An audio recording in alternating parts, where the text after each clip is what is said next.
శ్రీమాత్రే నమః శ్రీ మహాసరస్వత్యే నమః. శుక్లాంబరధరం విష్ణుం శశివర్ణం చతుర్భుజం ప్రసన్నవదనం ధ్యాయేత్ సర్వవిఘ్నోపశాంతయే.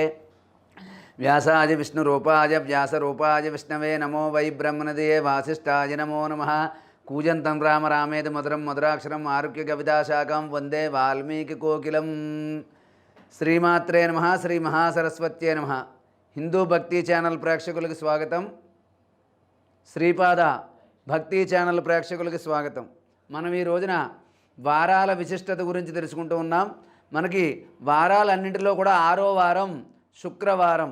మొదటిది సూర్యుడిని ఆరాధించాలి, 2 సోమవారం చంద్రుడు, 3 మంగళవారం కుజుడు, 4 బుధవారం బుధుడు, 5 గురువారం బృహస్పతి, ఈయనే గురుడు అని కూడా అంటారు. 5 రోజుల గురించి మనం తెలుసుకుందాం. ఈవేళ శుక్రవారం చేయవలసినటువంటి విధి విధానాలు కానీ పరిహారాల గురించి మనం తెలుసుకుందాం. మనం ప్రతి నిత్యం కూడా ఇంటి ముందు ముగ్గు వేయడం అనేది చాలా తప్పకుండా చేస్తూ ఉంటాం. కాబట్టి శుక్రవారం నాడు ఒక ప్రత్యేకమైనటువంటి విధానంలో వేయడం వల్ల మనకు విశేషమైన ఫలితాలు కలుగుతాయి. మనం ముగ్గుతో పాటు ఆ వరిపిండి పసుపు కలిపి శుక్రవారం నాడు ఇంటి ముందు ముగ్గు వేయడం వల్ల లక్ష్మీదేవి యొక్క అనుగ్రహం మనకి లభిస్తుంది. అదేవిధంగా ఇంట్లోంచి బయటకు వచ్చినప్పుడు కుడివైపు, లోపలికి వెళ్ళినప్పుడు ఎడంవైపు ఉండేలాగా మనం ఆ యొక్క గడప దగ్గర దీపారాధన చెయ్యాలి. అదేవిధంగా చెంబులో పసుపు కుంకుమ అక్షింతలు గంధము వేసి కొద్దిగా సుగంధ ద్రవ్యాలు కానీ కర్పూరం కానీ వేసి అక్కడ పసుపు రంగు పువ్వులు పెట్టి అక్కడ కొద్దిగా కింద అక్షింతలు వేసి ఆ చెంబుని గుమ్మం బయట పెట్టడం అనేది శుక్రవారం నాడు చెప్పదగినటువంటి సూచన. అదేవిధంగా శుక్రవారం నాడు అమ్మవారి ఆలయానికి వెళ్ళినప్పుడు ఒక ప్రత్యేకమైనటువంటి విధి విధానం మనం పాటించాలి.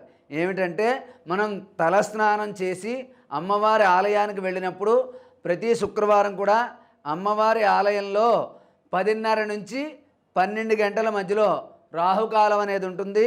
ఆ రాహుకాల సమయంలో అమ్మవారి ఆలయంలో నిమ్మకాయలు కోసి దాన్ని తిరగేసి దాంట్లో ఆవు నెయ్యి కానీ అదే ఏదైనా సరే కొబ్బరి నూనె లాంటిది కానీ ఏదైనా ఒక నూనె పదార్థం వేసి అప్పుడు ఆ నిమ్మకాయలో దీపం పెట్టడాన్ని రాహుకాల దీపము అంటారు.